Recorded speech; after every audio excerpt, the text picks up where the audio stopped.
आजची शिक्षण व्यवस्था विद्यार्थ्याच्या सर्वांगीण विकासापेक्षा गुण, रँक आणि टॉपर घडविण्याच्या स्पर्धेत अडकली आहे। परिणामी विद्यार्थ्यांच्या सर्जनशीलतेपेक्षा गुणपत्रिकेला अधिक महत्त्व दिले जात आहे।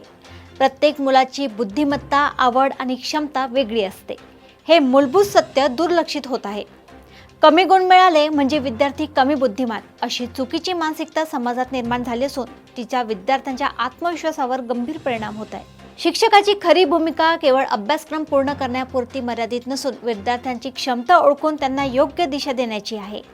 विद्यार्थ्यांच्या चुका हा दोष नसून शिक्षणाचा टप्पा आहे या दृष्टीने अध्यापन झाले पाहिजे। मात्र विविध प्रशासकीय कामांमुळे शिक्षकांनाही विद्यार्थ्यांसाठी आवश्यक वेळ देता येत नाही। ही वास्तवातील गंभीर समस्या आहे। पालकांनीही यशाची व्याख्या बदलण्याची गरज आहे। प्रत्येक मूल डॉक्टर, अभियंता किंवा अधिकारीच झाले पाहिजे हा आग्रह सोडून त्यांच्या आवडीच्या क्षेत्रात प्रोत्साहन दिल्यास अधिक सक्षम, आत्मविश्वासू आणि आनंदी नागरिक घडू शकतील। गुणांइतकेच प्रामाणिकपणा आणि सामाजिक जबाबदारी यांनाही महत्त्व दिले पाहिजे, असे विद्यार्थी घडले पाहिजे। ही शिक्षक आणि पालकांची भावना असली पाहिजे। राष्ट्रीय शैक्षणिक धोरणाने कौशल्य आधारित आणि अनुभवा आधारित शिक्षणाचा मार्ग दाखवला असला तरी त्याची प्रभावी अंमलबजावणी होणे आवश्यक आहे।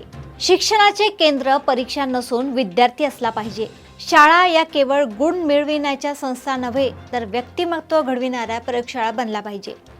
समाजाने ही टॉपर या संकल्पनेचा अतिरेक थांबवून प्रत्येक विद्यार्थ्यांच्या वैशिष्ट्यपूर्ण गुणवत्तेचा सन्मान करणे गरजेचे आहे। कारण प्रत्येक मूल प्रथम क्रमांकाचे नसले तरी प्रत्येक मूल अद्वितीय आणि अमूल्य असते।